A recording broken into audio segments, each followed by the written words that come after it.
پاکستان کو قادیانی ریاست بنانے کے لیے سن 1970 کے عام انتخابات میں قادیانی جماعت ایک سیاسی پارٹی کو سپورٹ کر رہی تھی۔ انتخابات میں اس سیاسی جماعت کی کامیابی کے بعد اہم حکومتی عہدوں پر موجود قادیانیوں نے اقتدار پر قبضہ کرنے کے لیے سازشیں تیز کر دیں۔ سوات کے تفریحی دورے پر جانے والے نشتر میڈیکل کالج ملتان کے طلباء پر طاقت کے نشے میں چور قادیانیوں نے ایک منظم سازش کے تحت جناب نگر ربوہ ریلوے اسٹیشن پر قاتلانہ حملہ کر دیا۔ اس واقعے کے بعد پورے ملک میں تحریک ختم نبوت کا آغاز ہو گیا اور 7 ستمبر 1974 کو قومی اسمبلی نے متفقہ طور پر ایک تاریخ ساز فیصلہ کیا۔ آئیے ناظرین کرام سنتے ہیں اسی تاریخی فیصلے کے پس پردہ حقائق چشمدید گواہوں اور محققین کی زبانیں۔ اچھا، یہ ہماری بدقسمتی سمجھ لیں کہ پاکستان کے بننے کے بعد قادیانیوں نے اپنا ایک الگ شہر بسایا۔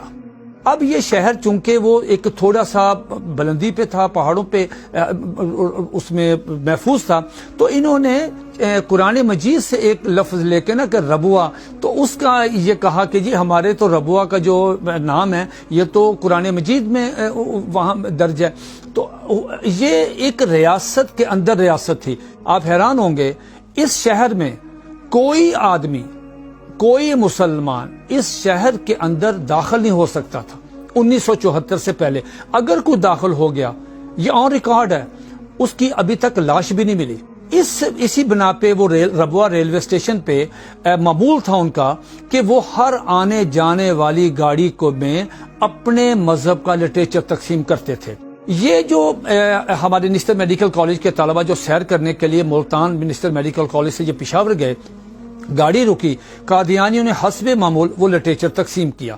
اب بچے نوجوان، ان نوجوانوں نے جو لٹریچر جہاں وہاں دیر لگی، تھوڑی سی دیر کیوں لگی، ان بچوں نے جب دیکھا کہ یہ تو قادیانی ہے اور مرزا غلام احمد قادیانی کی تصویر ہے، وہ مرزا قادیانی کے ساتھ صلی اللہ علیہ وسلم لکھا، علیہ الصلوۃ والسلام لکھا ہے، مرزے کی بیوی کو ام المومنین کہہ رہے ہیں، مرزے کے دوستوں کو صحابہ کہہ رہے ہیں، مرزے کی باتوں کو حدیث کہہ رہے ہیں، اس پہ اترنے والی وحی کو قرآن مجید کہہ رہے ہیں، مرزے کے شہر کو مکہ اور مدینہ۔ تو یہ ایک اشتعال تھا۔ تو چاہے 2 منٹ تھے، ان بچوں نے آپس میں کہا یہ کیا یار، یہ ہمیں کیوں لٹریچر دے رہے ہیں؟ میں بطور صدر اسٹوڈنٹ یونین جو ہے وہ خود میں اس کی قیادت کر رہا تھا، کیونکہ بعض مصروفیات کی وجہ سے ہمارے ساتھ کوئی پروفیسر صاحبان تشریف نہیں لائے تھے۔ جب ہماری گاڑی ربوہ ریلوے اسٹیشن پر رکی تو اس وقت کچھ لڑکے نیچے اتر گئے ریلیکسیشن کے لیے، کچھ مسافر اتر رہے تھے، وہ تقریباً 10 منٹ کا سٹاپ تھا وہاں۔ تو جو ہی ہم نیچے اترے تو لڑکے اترے تو اس وقت یہ ہوا کہ کچھ آدمیوں نے آ کے وہ رسالہ الفضل تقسیم کرنا شروع کیا، اور ساتھ ہی دوسرا جو ان کا تبلیغی لٹریچر تھا وہ دینا شروع کیا۔ نیچے ایک قسم کا شور شرابہ ہو گیا۔ میں اندر تھا تو میرے کانوں میں آواز پڑی، میں نیچے اترا تو میں نے انہیں کہا جی آپ اپنے لڑکوں کو ہٹائیں۔ میں اپنے لڑکوں کو میں نے کہا کہ بھائی آپ گاڑی میں سوار ہو جائیں تاکہ ہم آگے چلیں۔ گاڑی چل پڑی تو اس وقت میں سب سے آخر میں سوار ہوا، میرے آگے ایک لڑکا سوار ہوا تھا، تو باہر سے وہ جو ان کے لڑکے اور آدمی تھے انہوں نے پتھراؤ شروع کر دیا۔ اسے لڑکے کو میرے آگے والے کو بھی لگا اور مجھے بھی پتھر لگا پیٹھ پر۔ ان کو تھا کہ ان کی جرت کس طرح ہوئی ہے کہ لٹریچر کیوں نہیں لیا۔ یہ پہلا واقعہ تھا 25 سال میں، یہ پہلا واقعہ تھا ان کا۔ تو انہوں نے پھر کیا کیا، انہوں نے کہا چل اب یہ اچھا اس کے وہاں پہ جب انہوں نے ختم زندہ باد کے نعرے لگائے، سمدانی ٹربیونل رپورٹ کہتی ہے کہ اس کے جواب میں نعوذ باللہ قادیانیوں نے محمدیت مرد آباد کے نعرے لگائے ہیں اور احمدیت زندہ باد کے نعرے لگائے، مرزا قادیانی کی جے، یہ نعرے لگائے۔ یہ گاڑی چلے گئی۔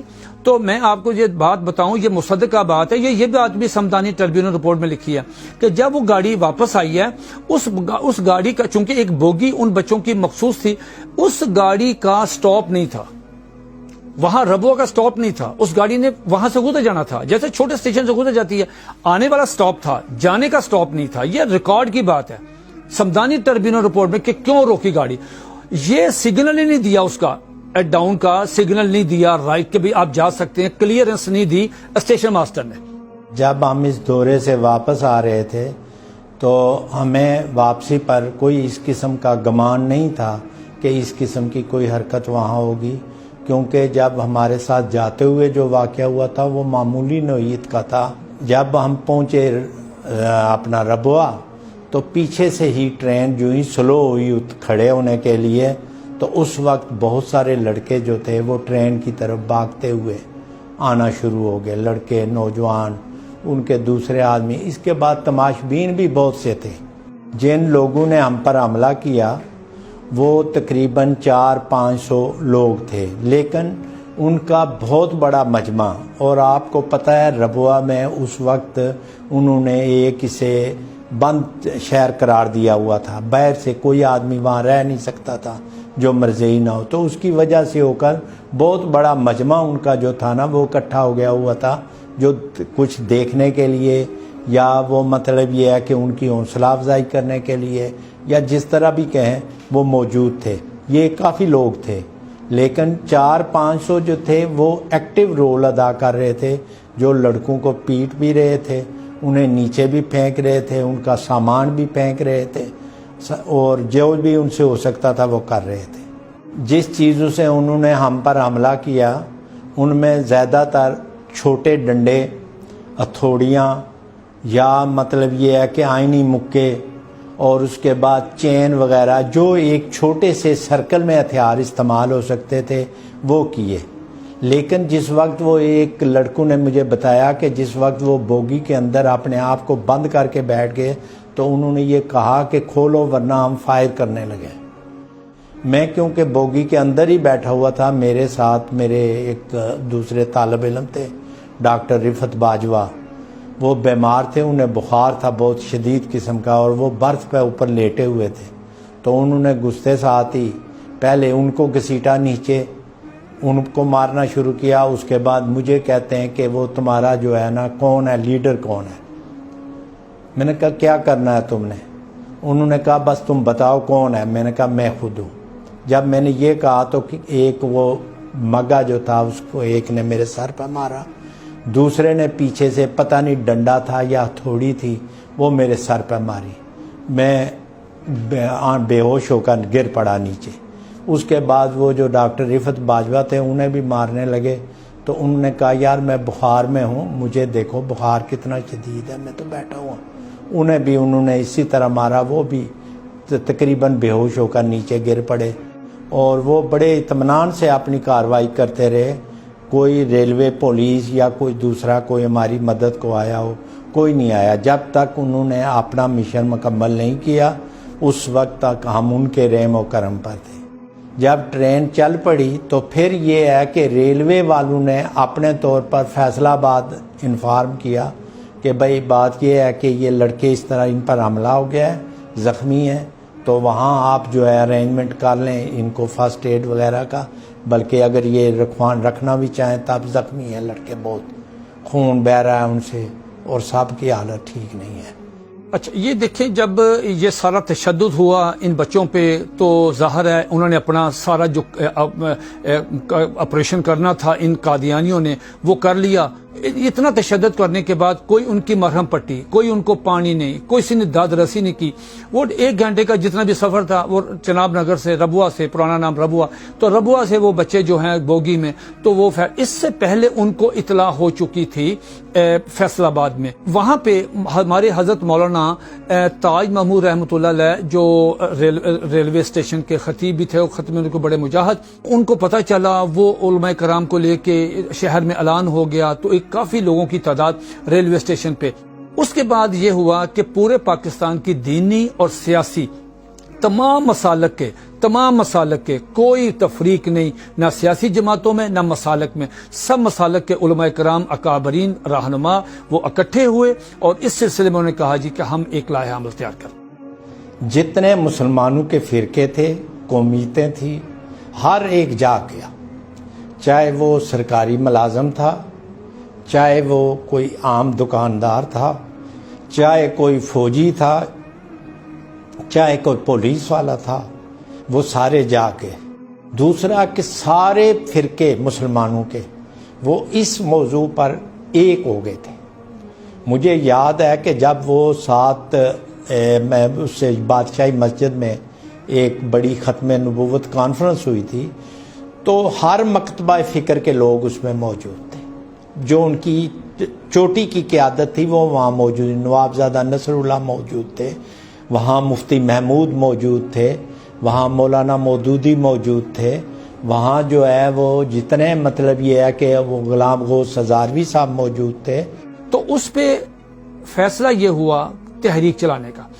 تحریک چلی، تحریک میں دو چیزیں ہوئیں اس تحریک میں فائدہ یہ ہوا کہ ایک تو تحریک چلی کہ قادیانیوں کو غیر مسلم اقلیت قرار دیا جائے، اس پہ پھر بہت زیادہ جب احتجاج بڑھنے لگا اور قادیانیوں کا سوشل بائیکاٹ شروع ہوا تو اس پہ حنیف رامد جو ہے مجبور ہوا اور اس نے کہا جی ہم اس سانحہ کی ایک انکوائری کروا لیتے ہیں۔ وہ ہائی کورٹ کے جج تھے جسٹس سمدانی، ان کی سربراہی میں یک رکنی ٹربیونل ہے، انہوں نے پھر جا کے چناب نگر ریلوے اسٹیشن گواہوں کو بلایا جو تھے جن پہ تشدد ہوا، طالب علم آئے، موقع کے گواہ سارے، اس میں قادیانی بھی آئے، اس کا بیان بھی مرزا ناصر کا بیان بھی ریکارڈ ہوا۔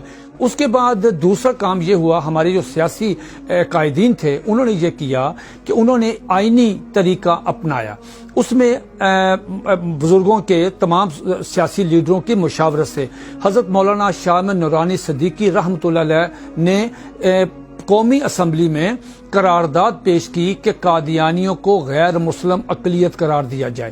اس قرارداد پہ کافی سارے ممبران اسمبلی کے سگنیچر تھے جو ریکوائرڈ ہوتے ہیں کہ قرارداد پیش کرنے کے بعد میں پھر حضرت مولانا مفتی محمود رحمۃ اللہ علیہ، مولانا نورانی رحمۃ اللہ علیہ اور دیگر جو حضرات تھے اسمبلی میں، ان کی مشاورت سے پھر بھٹو صاحب نے وہاں پہ ایک کرائیٹیریا قائم کر دیا کہ کوئی آدمی براہ راست سوال نہ کرے تاکہ یہ نہ ہو کہ کھچڑی نہ پک جائے۔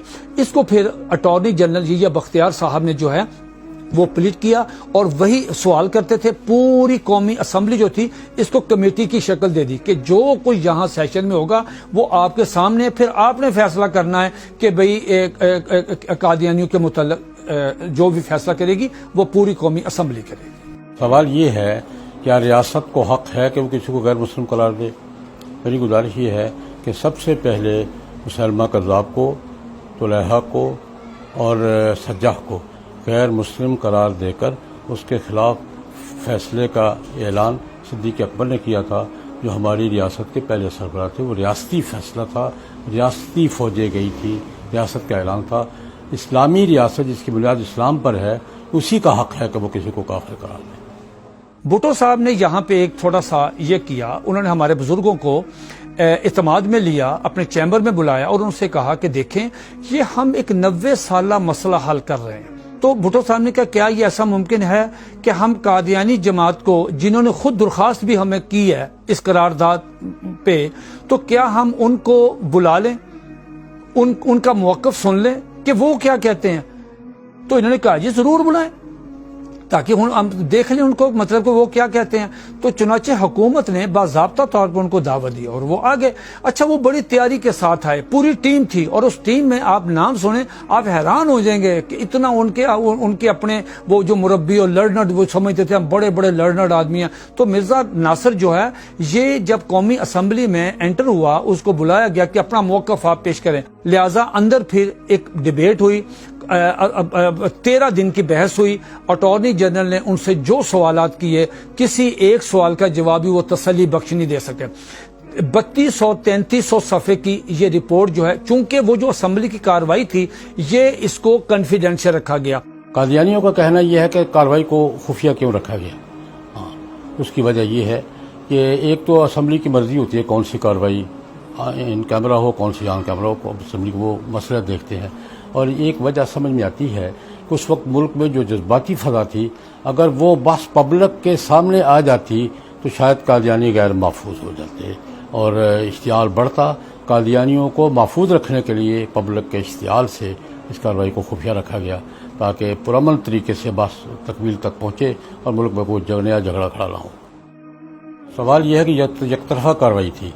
بھائی اگر یک طرفہ کارروائی تھی تو مرزا ناصر احمد 11 دن اسمبلی ممبر نہیں تھے، وہ اسمبلی کے فلور پہ کیا کرتے رہے، اور مولوی صدر الدین صاحب 3 دن کیا کرتے رہے۔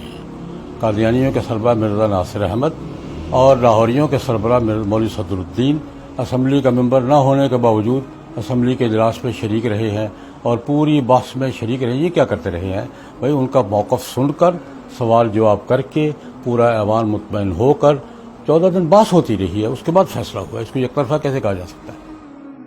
میں عموماً اس واقعے کے حوالے سے بات کرنے سے اجتناب کرتا ہوں. اس کی وجہ یہ ہے کہ میں اسے اپنی آخرت کا اثاثہ سمجھتا ہوں. یہ خدا نے مجھ جیسے گناہگار کو پتہ نہیں کس لیے موقع دیا. اس تمام تر کارروائی میں حقائق کا غیر جانبدارانہ جائزہ لینے اور قادیانی جماعت کا موقف سننے کے بعد تمام ارکان اسمبلی اس نتیجے پر پہنچے کہ قادیانیت کا اسلام سے کوئی تعلق نہیں. اور بالآخر وہ اہم ترین دن آ گیا جب 7 ستمبر سن 1974 کو قومی اسمبلی نے تاریخی فیصلہ دیتے ہوئے آئینی طور پر قادیانیوں کو ان کے تمام تر کفری عقائد کی بنا پر ہمیشہ کے لیے غیر مسلم اقلیت قرار دیا.